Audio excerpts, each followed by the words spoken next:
So there, when we talk about impoverished communities, there is that wealth.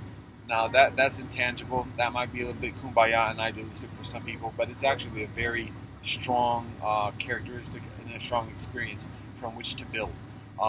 That being said, there's labor, there's knowledge.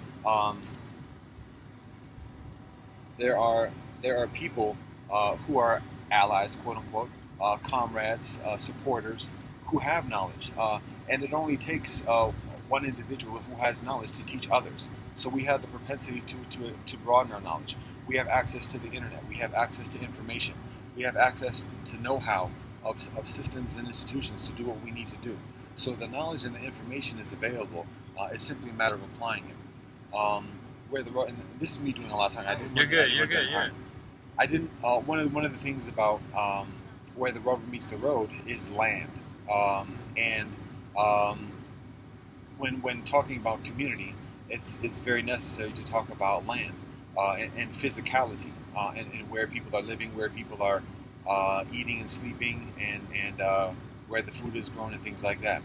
That's where kind of like the point of contention comes in because we are on the land one way or another wherever we're located, whether it's in the hood, whether it's in the suburbs, whether it's in jail, we're in land somewhere, and so it's a matter of just making the conditions increasingly favorable for ourselves. And so I talk with some friends about squatting, about building solidarity within neighborhoods and building blocks of cooperation whereby the communities claim that land and the buildings and the domiciles as part of that community, refusing to pay mortgage, refusing to pay rent, just saying, hey, guess what? We got this now, and this is us.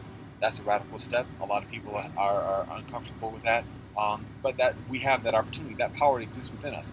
Yes, we can anticipate consequences accordingly and some reaction, and that's where the young sister at the after the reparations thing said, "But they're shooting people." But you know what? It's been like that for centuries. So what's new? The only thing that changes is us standing up and taking a stand, and that's why I was mentioning that it's a different thing between standing up and refusing to pay rent and killing a cop.